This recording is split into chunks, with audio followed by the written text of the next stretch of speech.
Hey guys, I just wanted to share a couple of tips I have learned while working with Adobe XD.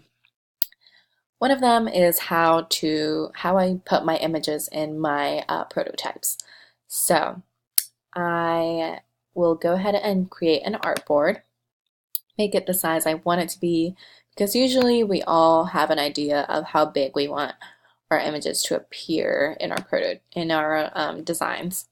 So I create the artboard, and then I'll go ahead and embed my image in there, and it will show up the regular size, and I can resize it. But what's cool is it doesn't matter where how big the image is or where it is. It's always going to show up the size that I made the artboard.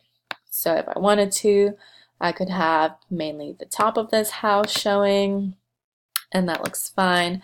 But I can also resize it a little bit and get it just right how I want it. And what's great about Adobe is, as most of their little their applications, it will give you really nice, it'll show you exactly where the image is in relation to the design as a whole. And then with these, I wanted to show you something really cool.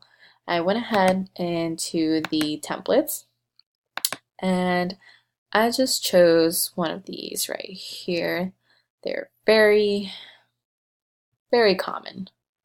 So I just control copy and pasted it right in here. So we'll go ahead and do that. And then you can rename them as you want, but what I really like is using the repeat grid. So what this will do is if you slide it down, it will just create more and more, however many you want, and you don't have to go in and copy and paste all of them. And you can also change the spacing between them, and it makes it all very even and gives it a really nice professional look.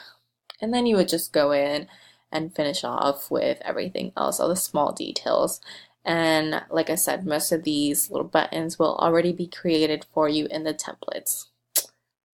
All right, that's it for today. Bye.